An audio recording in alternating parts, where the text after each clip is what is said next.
Good quality audio is arguably one of the most important things for a successful YouTube video.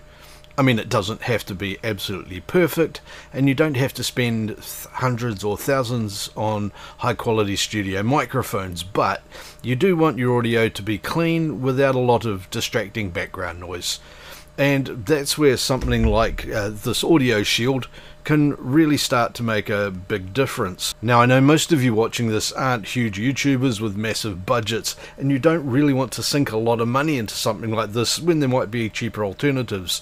And that's the same for me. So I decided to have a bit of a look around and see if I could find a good solution that was, well, within reach without compromising too much quality. And this is the one I came up with. I found it on AliExpress. There's a link in the description down below, by the way. It doesn't have a big brand name on it, which I guess is a big part of why it's not so expensive. And it's a little bit flimsy. It's just made out of plastic rather than metal framing, but it's 1/5 of the price of some similar items that you can find on other sites. If you want to have a look at this one for yourself, there's a link in the description down below. As you can see, it's built out of sound foam mounted on 5 foldable panels, so you can shape them around the microphone as necessary, and at the bottom there's a bracket you can mount any microphone to. This is ideal for putting a microphone with a shock mount in, which is what I always recommend with a studio mic anyway. In case you're interested, I have 2 microphones I tend to use with this. The first is the Rode NT USB, and the other is a Lensgo KD96. Both of these are what I would consider to be very good microphones that come at a very reasonable price. Once again, I've put links in the description in case you're interested in having a look at those. Now I guess you want to know exactly what this thing does and how well it works. That kind of comes down to a bit of physics, to be honest, and looking at where all of the background noise comes from in your studio. Yeah, a typical low budget creator environment.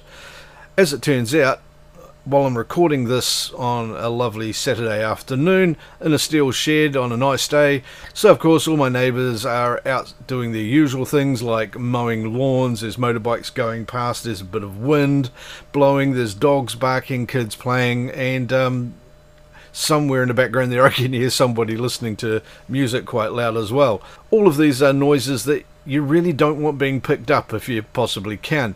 Now, the sound shield here is not going to completely eliminate everything, but what it will do is make all of the sound outside of the shield much less significant and easier to remove. Most of it will actually disappear if you have a bit of background music.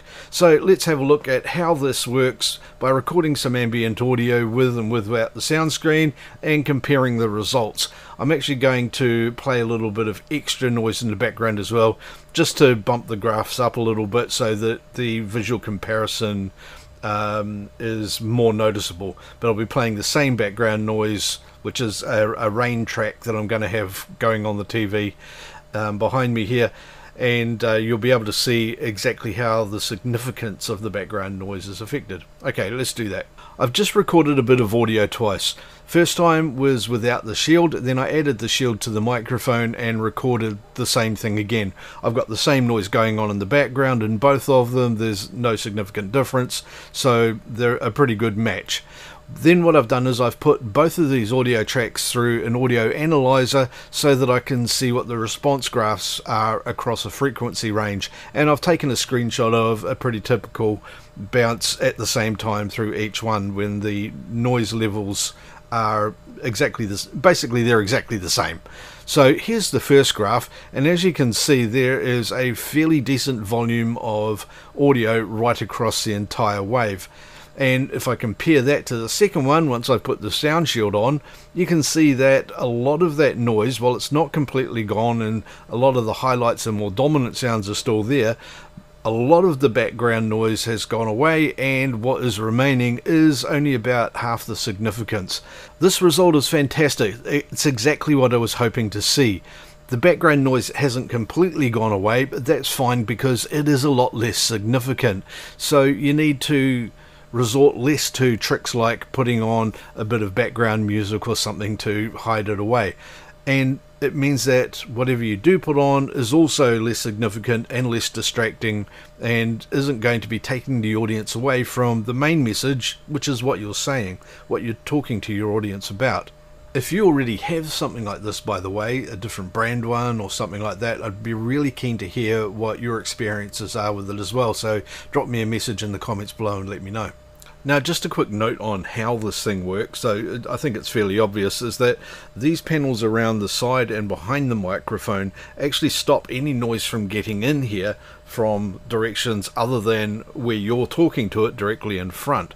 And by doing that, it actually is cutting out around about 50% of the ambient noise.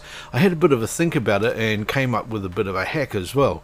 You see, if you take a piece of sound foam that you might normally stick on the wall and put that on top of it, you reduce about another 15-20% of noise again coming through. So basically that's stopping anything from coming in on the top to your microphone. It does help also if you do have a directional microphone or a semi-directional microphone. That is another thing that you can do to reduce the amount of noise coming in the back, and you add all these things together and you can get some very, very clean audio for a very, very low price. So hopefully this has been useful to you and you've learned something you didn't know before. If you have, don't forget to subscribe, hit the like button, leave comments and questions and anything like that, and also click on one of my other videos that are popping up here and go and see them as well, because that's more really useful information for you. And I'll see you in another vid real soon. Have a great day.